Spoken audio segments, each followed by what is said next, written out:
Sir ఇక ప్రతిపక్షాలపై ప్రధాని మోదీ తీవ్ర ఆరోపణలు చేశారు సార్. విపక్ష నేతల్లో అత్యధికులు అవినీతి పరులే, అందుకే వాళ్ళు 130వ రాజ్యాంగ సవరణను వ్యతిరేకిస్తూ ఉన్నారు. జైలు లేదా బెయిల్పై ఉన్నవారే విపక్ష నేతల్లో ఎక్కువ మంది ఉన్నారు అంటూ మోదీ కామెంట్ చేశారు సార్. ఏంటి సార్ మోడీ చెప్పింది కరెక్టే కదా. ఎందుకంటే ఆయన ప్రభుత్వం వచ్చిన తర్వాత సిబిఐ ఈడీ కేసులు పెట్టిన వాళ్ళు 90% ప్రతిపక్ష నాయకులే కదా. అదే చెప్తున్నాడు. Is telling the numerical fact కదా. సో తమ ప్రభుత్వం వచ్చినాక ప్రతిపక్ష నాయకులు మేము లోపలేస్తున్నాం, ఇది కదా చెప్తున్నది. లోపల వేసడం మొత్తం మాకు సంతృప్తి చెందడం లేదు, వాళ్ళని పదవులు కూడా తొలగించాలి, ఇది ఓపెన్గా మోడీ చెప్తున్నాడు. సో నిజమే 90% మోడీ ప్రభుత్వంలో సిబిఐ ఈడీ అరెస్ట్ చేసిన నాయకులు, కేసులు పెట్టిన నాయకులంతా ప్రతిపక్ష నాయకులే. కానీ ప్రతిపక్ష నేతలంతా అవినీతి పరులే అంటున్న నరేంద్ర మోడీకి సూటి ప్రశ్న ఏంటంటే, 2014లో జగన్మోహన్ రెడ్డిని అవినీతి పరుడుగా మీరు స్కామ్ ఆంధ్రప్రదేశ్ కావాలా, స్కీమ్ ఆంధ్రప్రదేశ్ కావాలా అన్నారు.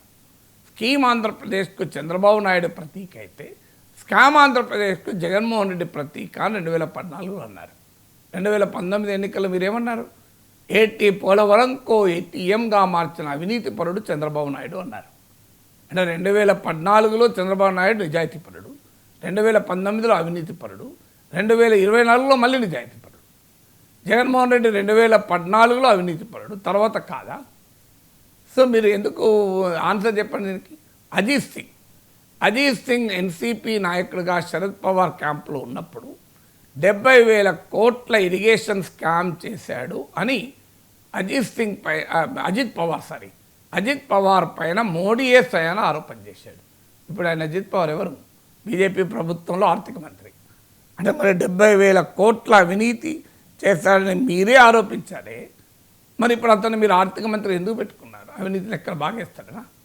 ఆదర్శ్ సొసైటీ కుంభకోణంలో మొదటి నిందితుడు అశోక్ చౌహాన్.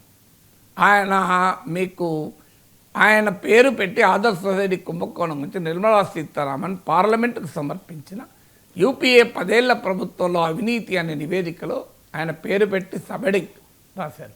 1 వీక్లో ఆయన బీజేపీలో చేర్చుకొని పార్లమెంటు సభ్యుడు చేసి పార్టీకి చీఫ్ క్యాంపెయినర్లలో ఒకరిగా, ప్రధాన ప్రచారకులుగా మీరు ఎన్నికల కమిషన్కి ఆయన పేరు పంపించారు.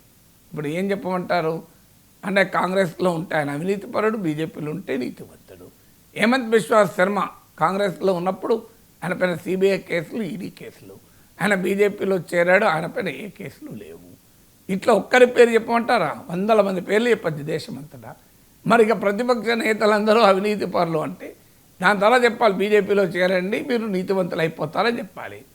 సో మీకు సీఎం రమేష్ పైన, సుజనా చౌదరి పైన జీవీఎల్ నరసింహారావే ఆరోపణలు చేస్తూ లేఖలు రాశారు. ఇప్పుడు జీవీఎల్ నరసింహారావు బీజేపీలో ఉన్నాడు, సీఎం రమేష్, సుజనా చౌదరి కూడా బీజేపీలో ఉన్నారు. అంటే ఏమైంది మరి ఇప్పుడు? సో మీకు కేసీఆర్ అవినీతి పరుడు, ఆయన కొరకు జైల్లో రూమ్ రెడీ ఉంది అని అన్నారు. కేంద్ర ప్రభుత్వం ఇప్పటి వరకు కేసీఆర్ పైన ఏ కేసులు పెట్టి నాకు చెప్పవాలండి? జగన్మోహన్ రెడ్డి 11 ఏళ్ళుగా బెయిల్ మీద ఉన్నాడు సిబిఐ ఈడీ కేసుల్లో. ఏ కేసు ఒక్క అడుగైనా ముందుకెళ్ళిందో చెప్పమనండి. ఎందుకు వెళ్ళడం లేదు? దాని రీజనింగ్ ఉండాలి కదా, అందరికి అర్థమవుతుంది కదా.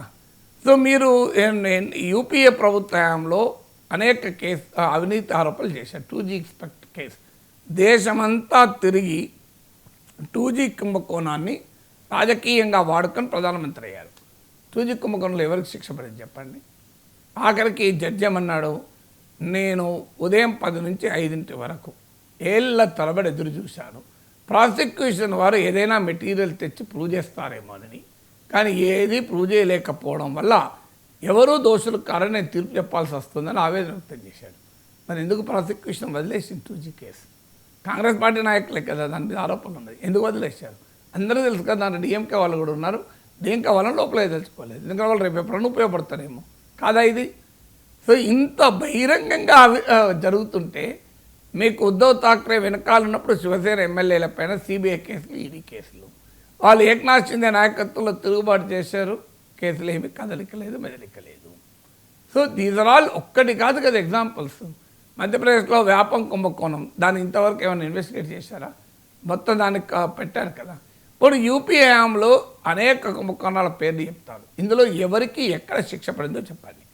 మీరు 2G కుంభకోణం ఎవరికి శిక్ష పడలే, స్పెక్ట్రమ్ కుంభకోణం, కామన్వెల్త్ క్రీడల కుంభకోణం, మీకు ఆదర్శ్ సొసైటీ కుంభకోణం, అలాగే మీకు అవాలా కుంభకోణం, కేతన్ పరేఖ్, అర్షద్ మెహతా కుంభకోణాలు, చరిత్రలో టెలికాం కుంభకోణాలు, ఎన్ని కుంభకోణాలు ఎవరిని మీరు లోపలేశారు? ఏ కాంగ్రెస్ నాయకుడిని జైల్లో పెట్టారు చెప్పండి?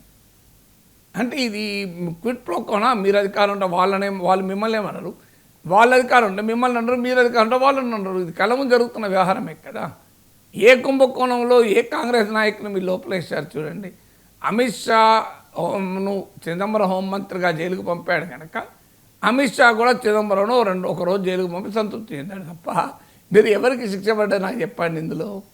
సో మరి ఇక్కడ కళ్ళ ముందు కనబడుతున్నాయి కదా మీరు అవినీతి పార్టీలుగా ఆరోపించిన వాళ్ళు. కర్ణాటక అసెంబ్లీ ఎన్నికల్లో, కర్ణాటకలో ఎన్నికల్లో ఒకసారి చూడండి మీరు, దేవగౌడ కుటుంబాన్ని మోడీ అవినీతి కుటుంబంగా ఎంత అభివర్ణించారో చూడండి. మళ్ళీ అలా జేడీఎస్ ఎవరితో ఉంది, ఎన్డీఏలో లేదా? అంటే మీరే అవినీతి పనులను ఆరోపిస్తారు, మళ్ళీ మీరే ఎన్డీఏలో చేర్చుకుంటారు. సో ఇంత బహిరంగంగా జరుగుతున్న వ్యవహారం కదా ఇదంతా. సో అందువల్ల ప్రతిపక్షాల్లో ఉన్నవారంతా అవినీతి పనులు కనుక వ్యతిరేకిస్తున్నారు అంటే అవినీతి పనులందరూ బీజేపీలో చేరి పునీతం అయిపోతున్నారు కదా, పవిత్రం అవుతున్నారు కదా. దానికి ఇంకా 130 రాజ్యాంగ సవరణ ఎందుకు బీజేపీలో చేర్చుకుంటే అయిపోతుంది. ఇప్పుడు మీ ముఖ్యమంత్రి పదవి కూడా పోతుంది, మీ మంత్రి పదవి పోతుంది అన్నప్పుడు వాళ్ళు బీజేపీలో చేరాలి. అందుకొరకు అది చట్టం తెస్తున్నాను అనుమానం రాదా? నిజంగానే మీరు ఆ రాజకీయ అవినీతినే పారద్రోలంటే మీరు రాజకీయంగా ఒక ఆదర్శాన్ని ఉండాలి కదా. భారతదేశంలో వందలాది మంది అవినీతి పనులు రాజకీయ నాయకులు పార్టీలో చేర్చుకుంటున్నారు కూడా కదా ఇప్పటికీ.